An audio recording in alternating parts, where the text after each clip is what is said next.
tempat. Tempat apa? Tempat yang lokasi itu adalah posisi, wilayah atau tempat di permukaan bumi.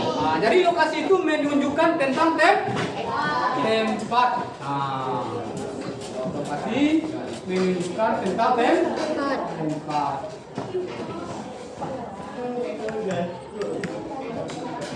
Tentang tempat di permukaan bumi. Ya. Kalian sudah pernah sering melihat pergi ke pesta? Sudah pergi ke pesta? Di dalam undangan pesta itu kan ada itu lokasi. Jadi lokasi itu tempat yang ditunjukkan di permukaan bumi. Dilihat dari daerah sekitarnya. Dari daerah sekitarnya.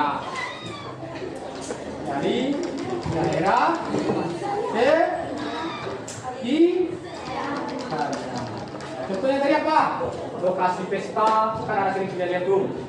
Ya, dengan melihat lokasi pesta itu, awak tahu di mana rumah terjadi perkawinan, pernikahan. Ya kan? Dalam pesta itu kan biasa kan lokasi. Dilihatlah efek-efek atau daerah-daerah yang menjadi patokan untuk menentukan suatu tempat. Seperti banyak masjid, gedung pemerintahan. Tadi mah letak lokasi pesta itu ada simpang jalan. Nah, itu namanya lokasi untuk menentukan posisi suatu tempat. Itu gunanya ya. Dengan mengetahui lokasi kita dapat dengan melihat lokasi kita dapat mengetahui suatu tempat. Sekarang tempat itu ada 2. Nah, ada berapa tempat? 2.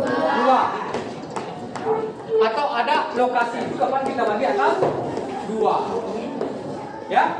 Yang pertama namanya lokasi absolut. Nah, apa namanya? Lokasi absolut. Apa itu arti absolut? Hah? Kalau kita lihat pemeriksanya absolut. Lokasi absolut tetap. Absolut itu artinya tetap, tidak berubah. Lokasinya itu tetap. Itu namanya lokasi absolut. Tidak berubah dong. Contohnya Indonesia terletak di antara sekian derajat lintang. Bujur barat, bujur timur, lintang utara, lintang selatan. Itu namanya lokasi absolut tetap. Tidak berubah. Ingat. Dah, suara yang belakang. Apa itu lokasi absolut? Lokasi tempat suatu daerah yang tidak berubah sesuai dengan titik koordinat.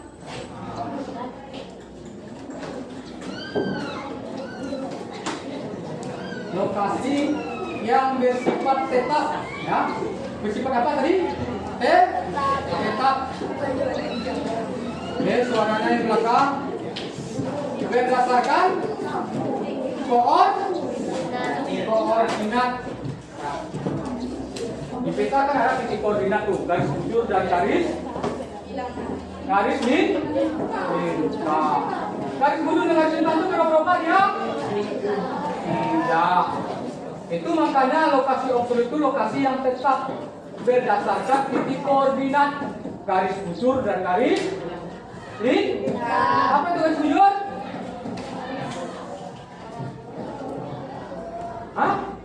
Garis khayal yang ditarik dari kutub utara ke selatan sebanyak 360 garis. Ya. Apa gunanya garis bujur itu? Untuk menentukan perbedaan waktu. Kenapa yang berbeda waktu? Karena bumi berputar pada poros selama satu kali putaran. Karena dia berputar 24 jam itu dibagilah 360 garis bujur. Berapa garis? Berapa menit satu bujur? Itu nanti akan kita pelajari. Berarti 24 jam bagi 360 garis bujur. Berapa sebujur berarti ini? Kita jadikan dulu 24 jam dulu berapa menit. 24 jam bagi 360 juga. Jadi satu garis tunjuk itu jaraknya sekian menit. Itu nanti akan kita pelajari khusus garis bintang dan garis. Jadi posisi suatu daerah itu berdasarkan garis bintang dan garis tunjuk itu dia nggak akan berubah dong. Tetap. Itu namanya lokasi absolut. Lokasi yang bersifat tetap berdasarkan titik koordinat, tidak berubah. Apapun terjadinya tetap di situ tempatnya. Dan tapan tetap garis tunjuknya sekian. Tapan itu titik koordinatnya sekian menuju barat, sekian menuju timur, menuju timur. Tidak akan berubah. Itu namanya absolut, bersifat tetap. Ingat, masuk kepala tuh. Kalau lokasi absolut itu tetapnya. Tidak berubah dong. Ya. Itu yang pertama. Paham itu apa lokasi absolut? Paham. Berdasarkan apa lokasi absolut itu dilihat? Berdasarkan titik koordinat. Karena titik koordinat ini tetap, maka dia juga bersifat tetap. Ingat tuh, masuk ke telinga kanan, tutup telinga kiri, tinggal di keniang. Ya kan? Bisa gitu kan? Oke, kita lanjutkan. Nah, dapat bahwa lokasi absolut. Yang kedua namanya lokasi relatif. Kalau relatif itu berarti berubah-ubahnya. Lokasi suatu tempat di permukaan bumi dapat berubah karena perkembangan daerah sekitarnya. Oke. Itu kalau kalah kau mesti buat ke depan, mau belakang Dia bisa karangan depannya. Tolong didengar. Sangkan didengar tentu dapat jawab. Apalagi yang didengar pula. Kalian ingin mengetahui atau enggak? Apa tujuan awak kasih kok? Belajar. Kalau belajar luruskan niat kita untuk belajar. Nanti yang mau tanya gue udah tahu. Ya? Yang belakang tuh masih bingung ngomong juga lagi. Kalau saya yang ngomong yang paling saya benci itu saya ngomong, ada pula yang ngomong belakang. Pas ditanya nanti tidak ada satupun yang tahu. Tujuannya ke sini belajar bukan untuk main. Oke. Apa itu lokasi relatif tadi? Lokasi suatu daerah yang dapat berubah karena perkembangan daerah sekitar. Nah, masuk kata-kata Luhut, nama dua kamu.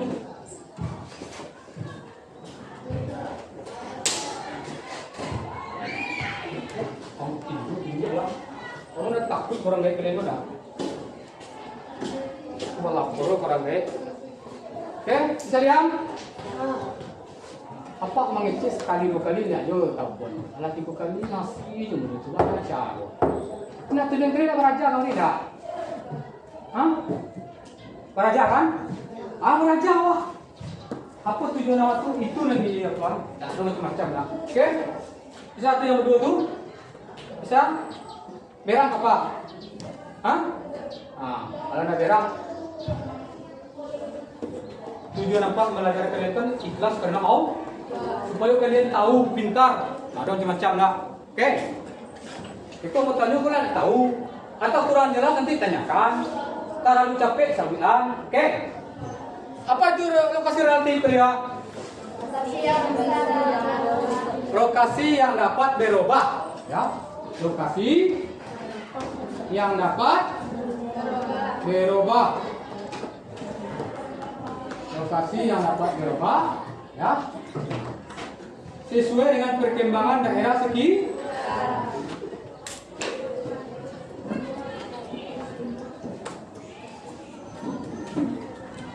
Perkembangan daerah sekitar. Akhirnya kata dulu kan, ini sampai dekat di situ nih Pak, apa yang berubah? Apa sebabnya yang berubah? Hah? Itu lokasi absolut tadi itu. Kalau lokasi berubah ya karena perkembangan daerah sekitarnya itu, kita contohkan seperti ini. Karena perkembangan suatu daerah, satu kabupaten itu cepat berkembang, wilayahnya sangat luas, jadi nggak terjangkau lagi dalam satu kabupaten. Maka karena perkembangan tersebut terjadilah pemekaran kabupaten. Apa tadi pemekaran kabupaten? Seperti Ranah Indah Jati kan mau berkat dari kabupaten pesisir. Sekarang insya Allah belum terwujud ya. Kalau nanti terwujud, karena pemekaran itu kan perkembangan daerah sekitar namanya itu. Ya? Karena pemekaran tadi, wilayah tadi yang masuk Kabupaten Pesisir Selatan, dia sekarang masuk ke wilayah Kabupaten baru. Jadi kalau orang menanya mencari di Kabupaten Pesisir Selatan, tidak ketemu lagi daerah ini. Karena wilayah ini sudah masuk daerah pemekaran Kabupaten baru.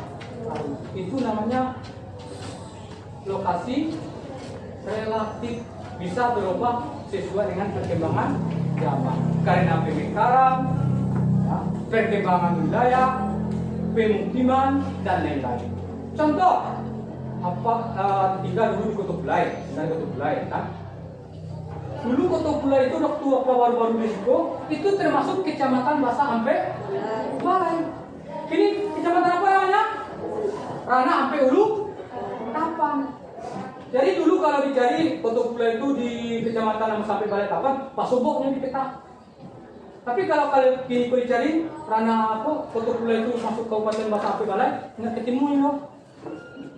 Karena pemekaran berubahnya. Itu namanya lokasi relatif. Paham di sana tuh? Lokasi relatif itu terjadi karena perubahan daerah sekitar, baik dari segi pemerintahannya, pemukimannya, yang bersifat sosial. Tampaknya tetap, tapi namanya berubah. Titik koordinatnya tetap, tapi namanya berubah. Nah, apa itu lokasi relatif? Daerah sekitar. Contoh perubahan kabupaten. Contoh pemekaran wilayah.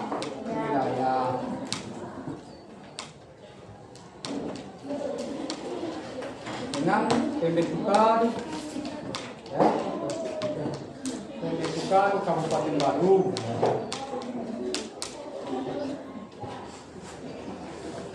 Kabupaten apa tadi? Otomatis daerah yang berdampak, ya. Daerah yang berdampak akan mengalami perubahan.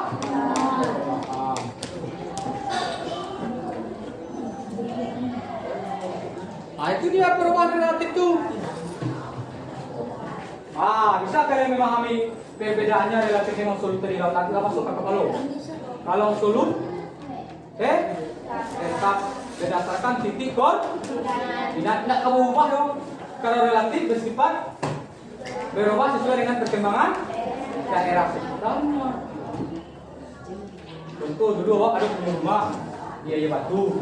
Ayah Batu itu rumah di sebelah awak tuh ada jarak kan, di sebelah awak tuh rumah si A. Tapi karena perkembangan daerah sekitarnya, di antara rumah awak dengan rumah si A ada orang ambil rumah kita ini. Ya kan? Jadi kalau ambil lokasi, tidak rumah si A lain, lokasi di samping kanan rumah si A tidak lain, di samping kanan rumah si C. Seperti itu. Itu karena perkembangan apa namanya itu? Daerah sekitar. Itu dia. Dulu kan seketik rumah sampai awaknya. Ini namanya rape. Karena rape itu batas lokasi awak itu lalu berubah. Dulu di samping kiri rumah si A, di samping kiri rumah si C. Karena orang mau bangun rumah yang selalu rumah awak dengan si A. Itu namanya lokasi relasi. Paham sampai sana tuh? Ya, betul paham. Nah, mana yang usul, mana yang relatif, paham kan? Nah, apa itu lokasi tadi? Menunjukkan tempat di permukaan bumi. Nah, biasanya berupa gambar tuh, gambar, denah, ya. Nah, itu dilihat dari hal-hal penting dalam daerah itu untuk menentukan lokasi sesuatu dari lokasi ini, ya, berkembanglah dia menjadi sebuah peta. Jadi lokasi yang telah diubah, mengalami proses, banyak informasi di dalamnya. Karena perkembangan itu, maka timbullah apa tadi? Apa itu peta? Di SD dulu belajar kan? Apa itu peta? Apa yang dibuat dalam peta itu apa? Gambar apa?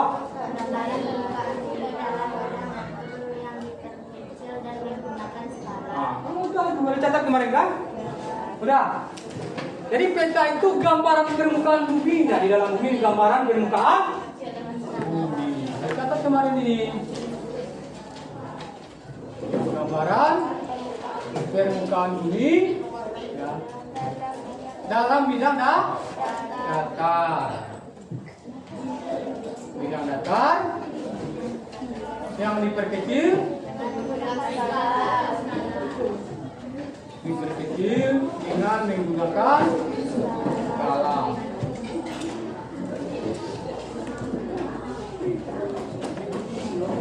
Yang banyak terdapat informasi di dalam gambar permukaan bumi itu supaya gambar pada kertas. Tentu menggunakan namanya apa? Menggunakan apa? Skala. Menggunakan skala. Bisa nggak gambaran di permukaan bumi itu 1 kilo diketik? Ya. Jadi supaya bisa dia tergambar mewakili di permukaan bumi, kita menggunakan skala. Menggunakan skala. Sebelum kita lanjutkan, apa itu skala?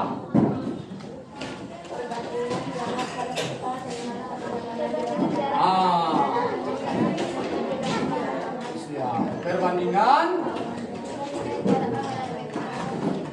jarak pada peta ya, dengan jarak yang sebenarnya di permukaan bumi.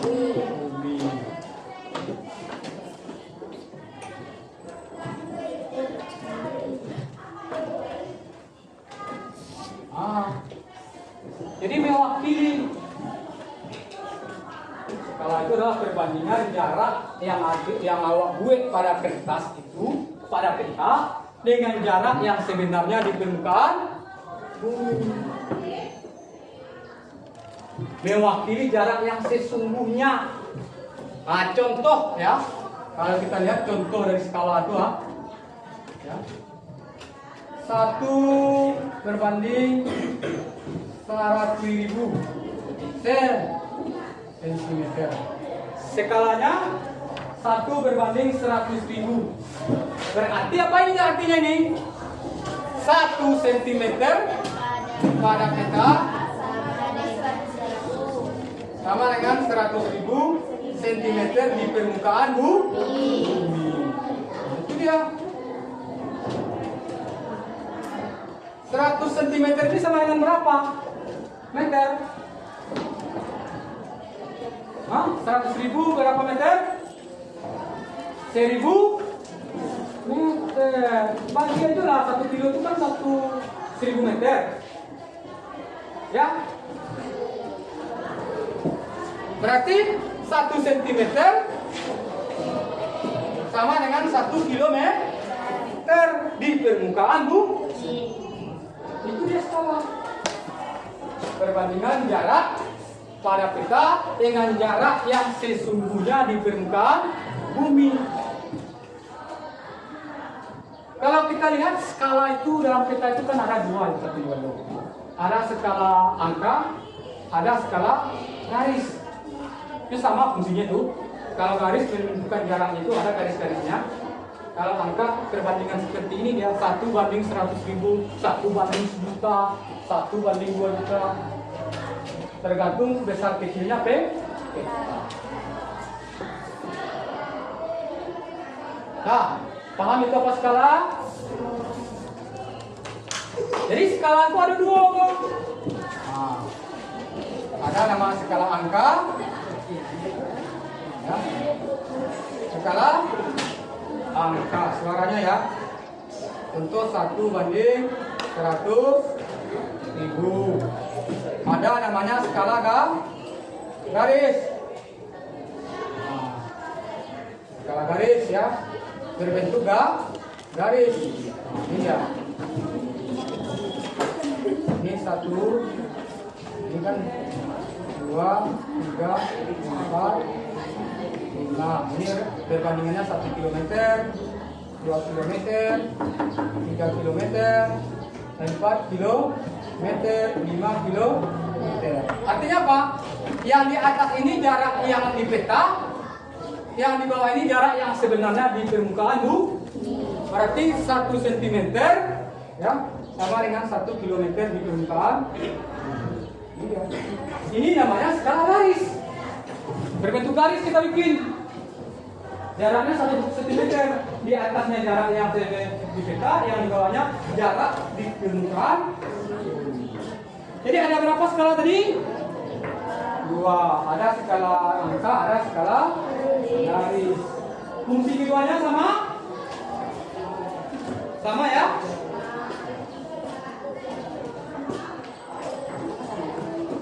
Dah. Fungsi keduanya sama. Itu namanya beta. Sekarang kan pernah kita ada tuh buku ya.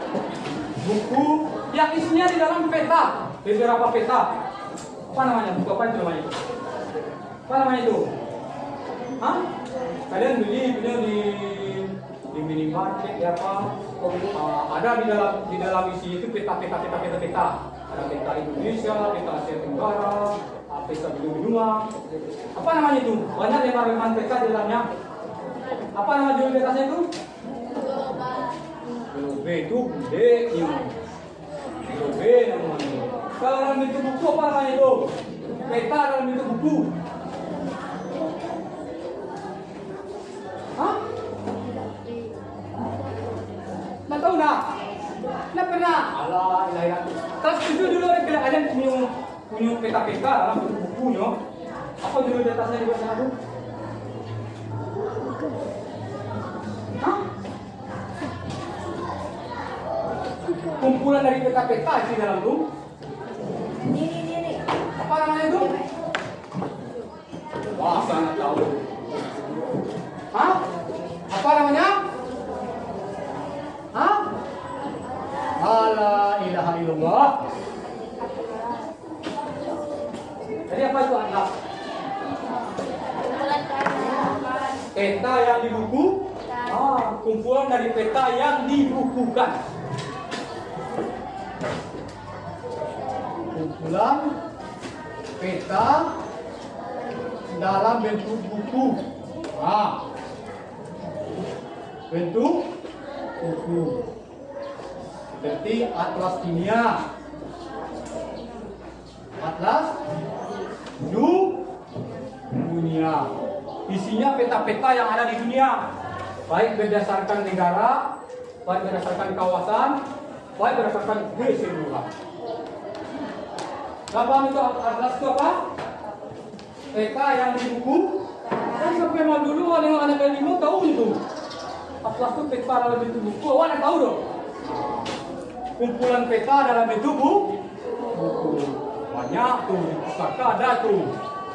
Apa isi atlas itu sesuai dengan judulnya? Contohnya atlas dunia, atlas benua Asia, atlas benua Afrika. Tapi biasanya atlas itu tingkat ya, tingkat negara-negara di dunia. Itu dia atlas. Atlas itu adalah peta juga yang dibukukan. Kumpulan peta yang kita bukukan juga dalam bentuk buku. Nah, baru yang lagi apa lagi itu lagi setelah peta apa lagi setelah apa lagi? Bule ya. Apa namanya? Globe. Apa itu globe?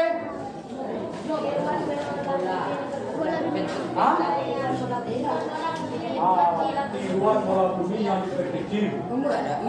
Tiruan dari bola bumi yang diperkecil. Itu baru hebat namanya itu. Tiruan bola bumi yang diperkecil.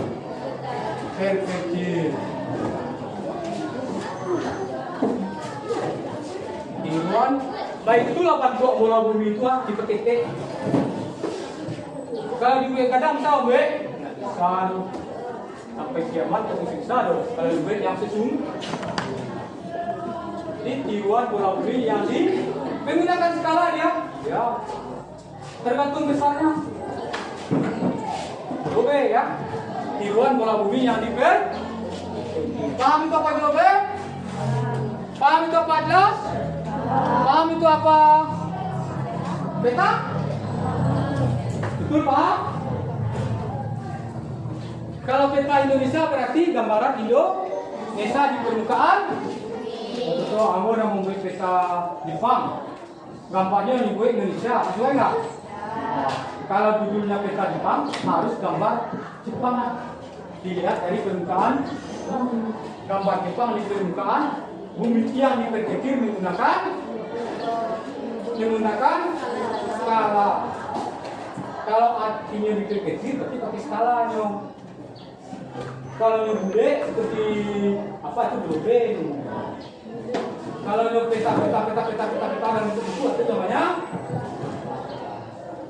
paham? Aku kalau paham bingung kayaknya. Ada yang mau anak-anak tanyakan? Hah? Udah pernah anak-anak lihat peta? Apa saja isinya di dalam itu sebelum membuat peta itu? Apa saja yang harus ada? Untuk mengetahui informasi dalam peta ada 7 syarat pokok dalam membuat peta. Supaya kita dapat mengetahui informasi dalam peta itu ada 7 syaratnya.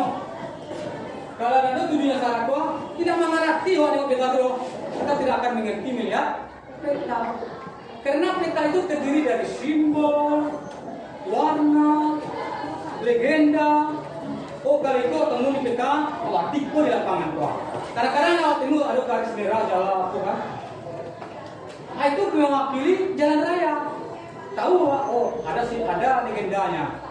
Itu jalan raya Karena tidak bisa kita membuat para peta itu yang sesungguhnya. Bisa membuat sesungguhnya dalam peta itu gambar permukaan ini tentunya masjid. Kalau berada masjid dalam peta bisa. Itu makanya dia menggunakan simbol atau legenda. Dengan menggunakan simbol dan legenda, baru orang mengerti cara mencari. Tapi kalau tidak ada itu, tidak ngerti baru mencari peta itu. Itu makanya ada 7 syarat. 7 syarat untuk memahami tentang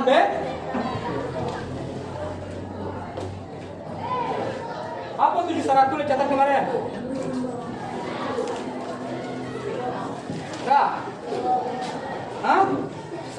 Syarat peta.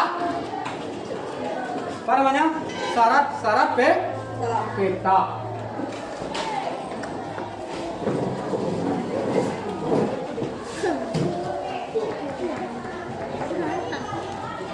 Apa syarat peta itu?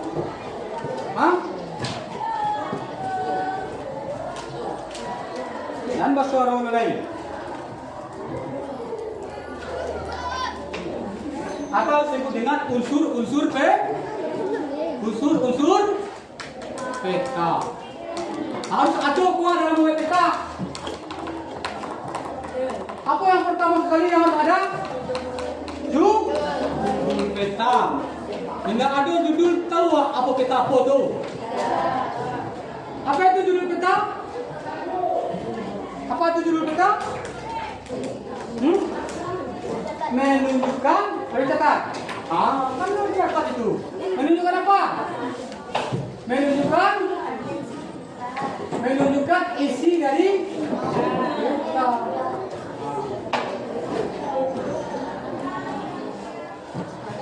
Menunjukkan isi dari peta. Kalau judulnya itu ada pasti judulnya. Contoh judulnya peta benua Amerika. Tapi dalam gambar peta Asia gue. Berarti orang yang membuat peta stres.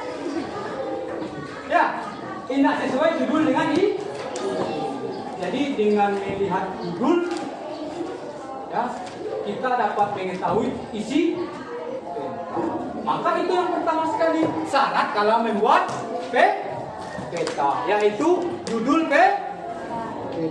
Paham? Sana. Lah ada judul peta. Apa yang kedua? Pada peta itu yang paling penting skala. Yang kedua baru skala. Nah, skala itu sudah dilihat tadi kan, jarak pada peta dengan jarak yang sesungguhnya. Yang sebenarnya kalau 1 cm di situ, anak di lapangan pun 1 meter itu sama dengan 1 kilo.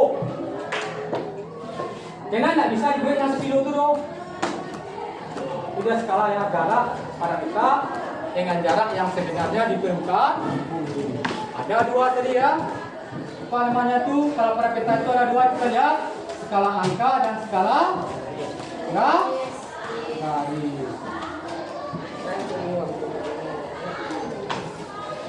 Nah, itu syarat yang kedua yang harus ada pada peta.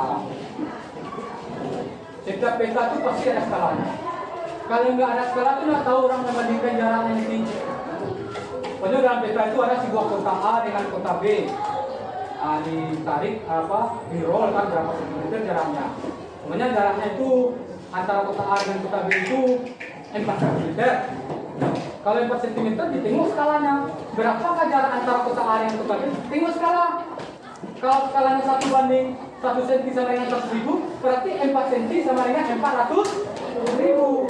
Jadi berarti 400.000 cm jarak antara kota A dengan kota B. Kita jadikan kilometer, berarti 4 kilo. Jarak kota A dengan kota B sama dengan 4 kilometer. Nah, itu gunanya skala.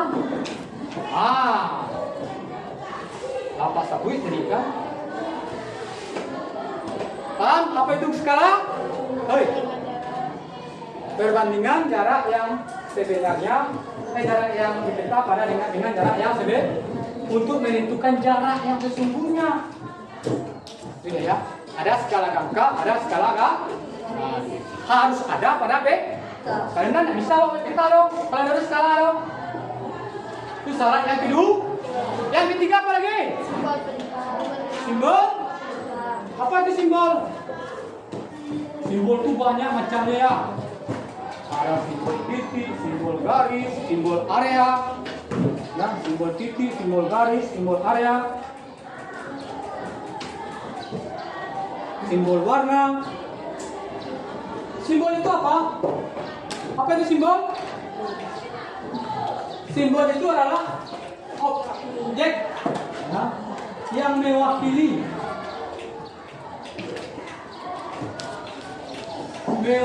pada peta. Nah, simbol ya, simbol adalah tanda objek yang mewakili pada peta berupa tanda ya. Berupa tanda. Contoh, ada tanda seperti ini, segitiga, warnanya merah. Apa itu? Simbol segitiga itu ada warna merah. Berarti tanda seperti itu kalau kita temukan dengan peta, itu berarti ada keterangan sana gunung api. Bisa gunung api dimasukkan ke peta? Tidak, harus menggunakan itulah gunanya simbol. Dengan simbol itu kita mengerti apa yang tertulis pada peta. Jadi simbol itu menggambarkan yang mewakili di permukaan bumi. Ya. Ada simbol ya, seperti ini. Nah.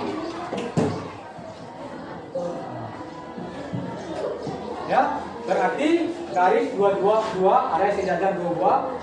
Nah. Itu namanya jalan kereta api.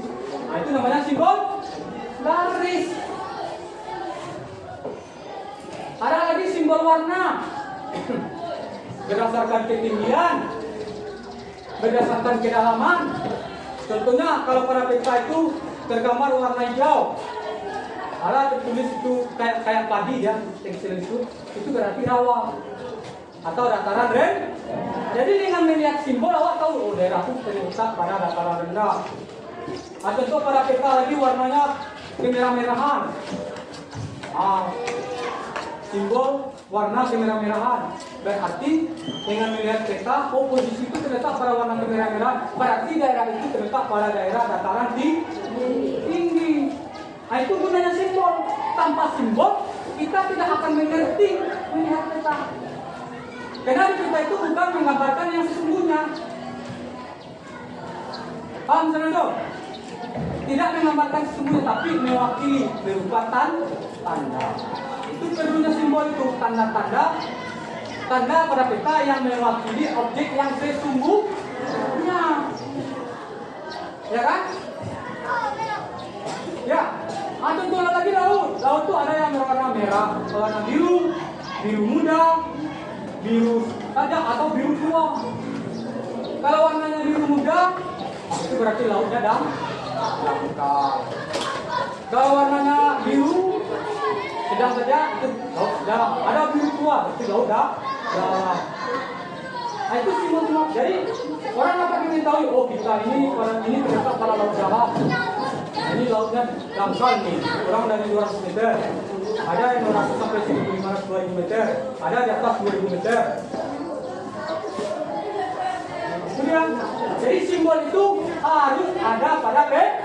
Kalau tidak ada simbol tidak tekan. Ya, paham saya dok?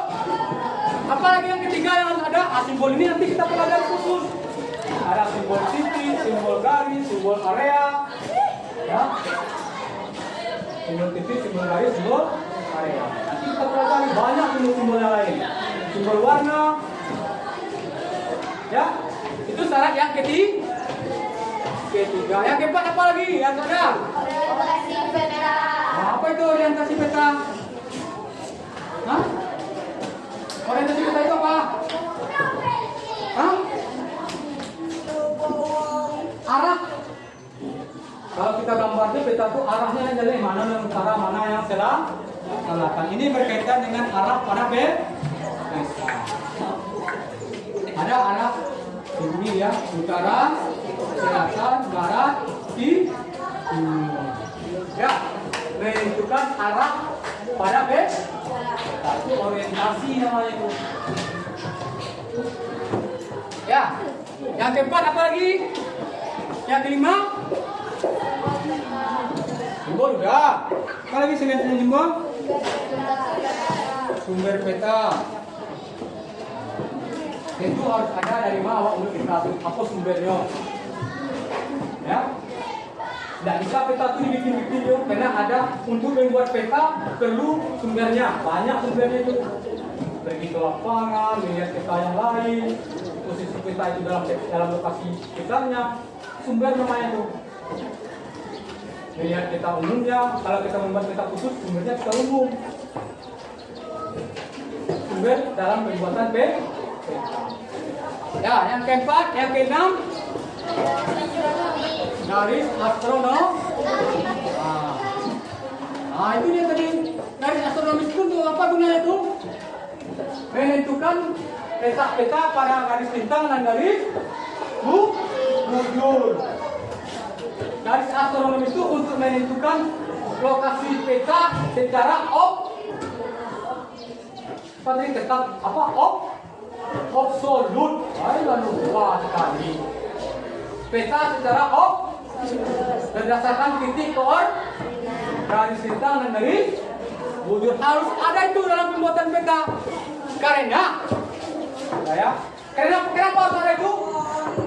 Karena untuk menentukan di mana posisi peta ada, di mana posisi peta yang kita buat itu terletak di koordinat caranya. Terletak di koordinat berapa harus dibuat. Kalau nggak dibuat berarti petanya nggak sah. Karena tidak tahu di mana titik koordinat. Itu berdasarkan garis bujur dan garis bintang. Itu namanya titik lokasi astronomi. Ya, paham senang? Apalagi selain yang lain? pesta. Nah,